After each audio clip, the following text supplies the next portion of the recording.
Hi, I'm Royce Morales. I am a transformational facilitator, spiritual teacher, author of 3 books, and I have a radio show on healthylife.net. Today, I'm going to talk about 3 parts of your consciousness, and I'm going to explain how they kind of work together and how they get programmed and some interesting stuff about our consciousness, especially our fear-based consciousness. I'm going to get into that in detail. But before I do, let me first of all explain what I mean by consciousness. It's something that, everybody kind of talks about, but does anybody know what it means?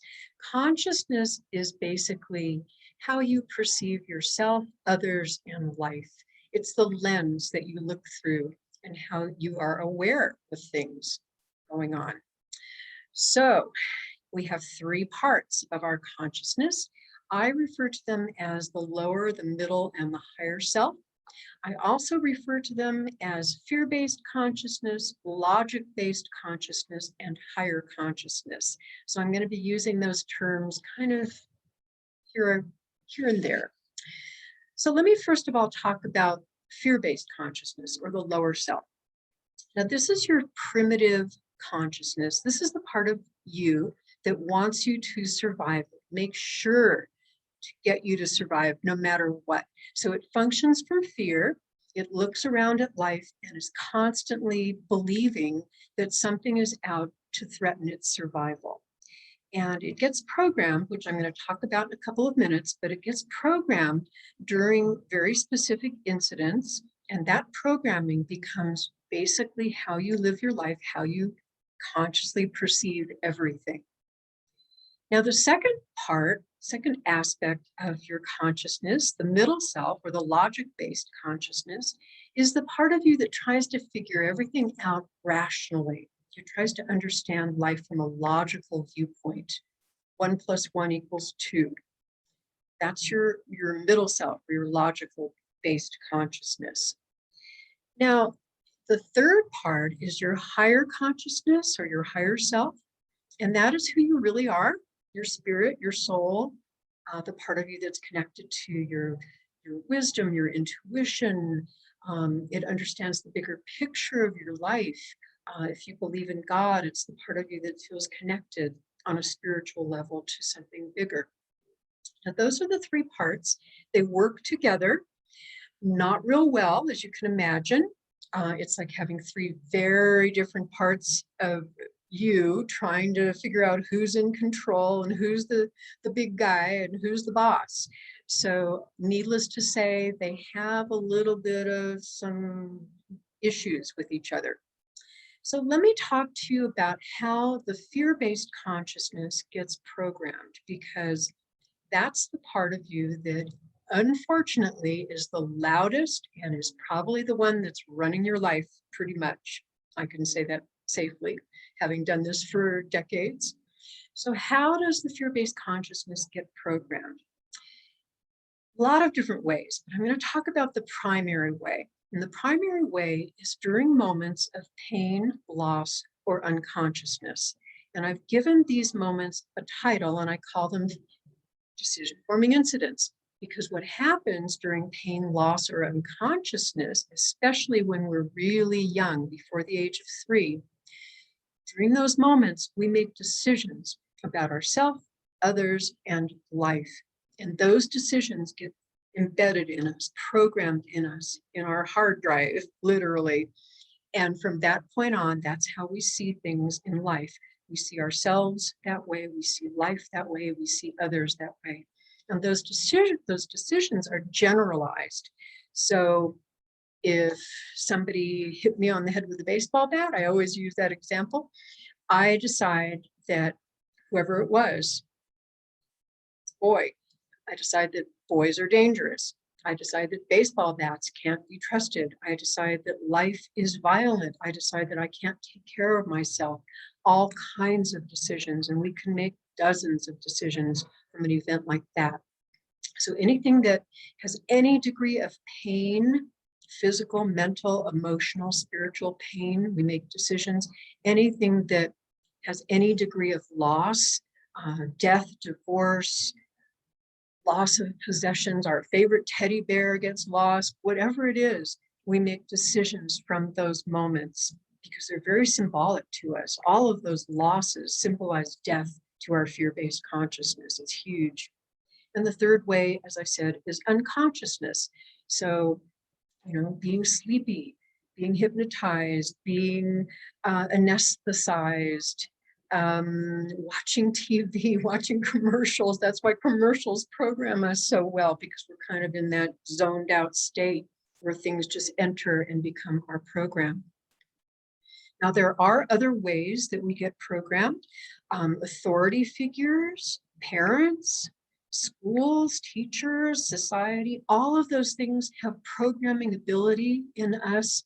However, they only stick because we have made those bigger decisions during those decision-forming incidents. So it may look like the teacher has power over us, or it may look like what parents say is programming us, but we only buy into it because we already have some kind of an incident making us vulnerable to that. So let's see what else I wanted to say. Our lower self, our fear-based consciousness, has basically several primary needs. Okay, besides survival, and all of these symbolize survival to us. The first primary need it has is to be right. So we go through life and we've decided certain things about the way things are, and the lower self, the fear-based consciousness, wants to be right about that. So every time we experience another incident that is similar or something that reminds us of that primary decision-forming incident, our lower consciousness says, yep, I'm right. So it really loves that because it believes that it's going to keep us safe as long as we buy into and hold on to those decisions and programming and beliefs and all those things that it does for us. It believes is keeping us safe. It also, the other primary need that it has is to have us avoid anything that is similar to what we decided. So it's going to have us avoid baseball bats and avoid boys, or avoid people that are angry, or avoid situations that look like we can't take care of ourselves.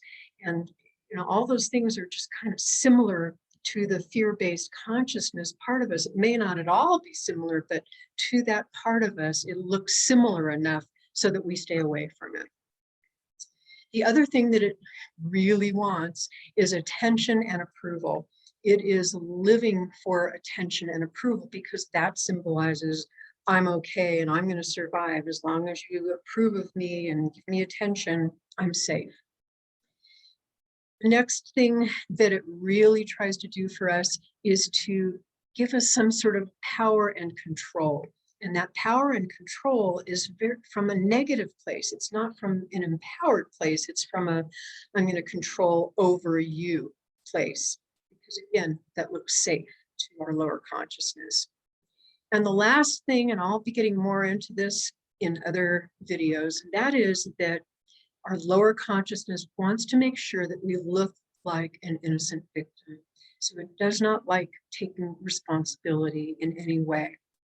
So those are some ways that our lower consciousness tries to keep us safe, etc. Now, the middle self I was mentioning is the logic-based part of us. And that's the part of us that takes all of the input from the fear-based lower consciousness and tries to figure out what to do with it.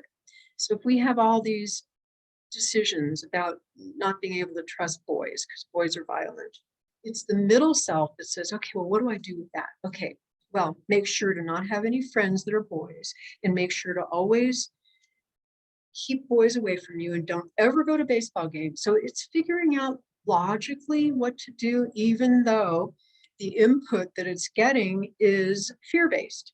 So that's what it does. And I find that the stronger the lower self is, the stronger those fears and beliefs and programming is, the weaker the middle self logic is. So when you start to resolve some of that old fear-based stuff, suddenly you might find that your logic gets a lot stronger. It's able to make wiser choices, and it's not coming from a fear-based place at all.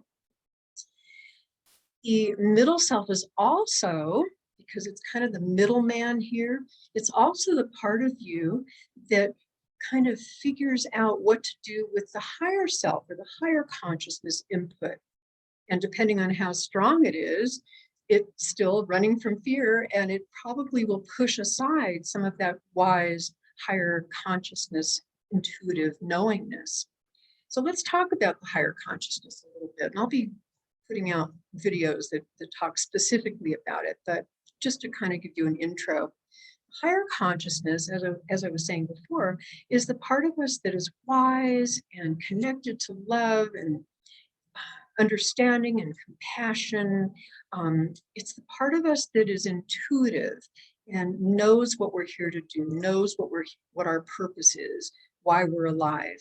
And again, how strong the lower self is dependent on how weak the higher self is. And the higher self is never weak, really, but it's certainly drowned out by the input from the lower self and from the middle self.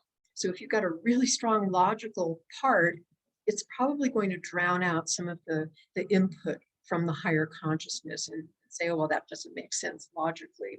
You shouldn't do that intuitively. It doesn't make sense.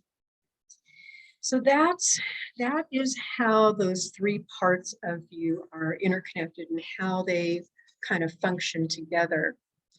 Now, needless to say, maybe it's not needless to say, but needless to say, what we're striving for is to reach the point where we are functioning mostly, if not all, from our higher consciousness. And how do we get there? By resolving those old decision-forming incidents that are running our lives, getting to the point where we have released some of that old programming. I'm available to help you to do that. I do deep inner work with people, spiritually based inner work with people, but that's really what it's about. Because, you know, those incidents are running your life, whether you know it or not. And what else? Oh, and yeah, I think I've said this already, but those incidents are the most powerful before the age of 3. And why is that? Well, that's before the middle self logic has any say. So if you go through something now that is painful, you're able to look at it in a little bit more of a logical way. And you can say, well, you know, that happens, and baseball bats are sometimes dangerous, sometimes not. But when you're 3 and you make those decisions, those are etched in there. Those are permanent and profound and all-inclusive and generalized. And that's how you perceive life, because there is no logic that was there to kind of filter it out. So what else to say here?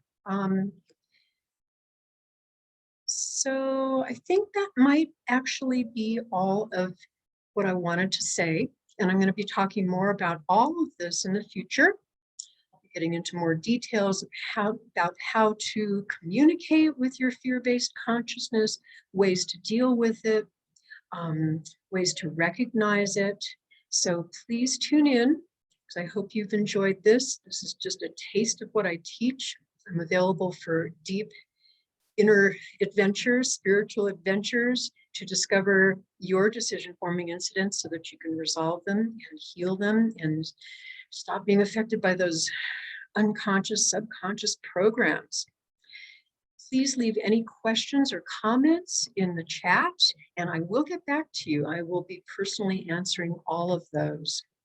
Tune in for my next YouTube video, and if you hit subscribe, you'll be notified. Thank you so much for being here, and keep up the amazing consciousness work.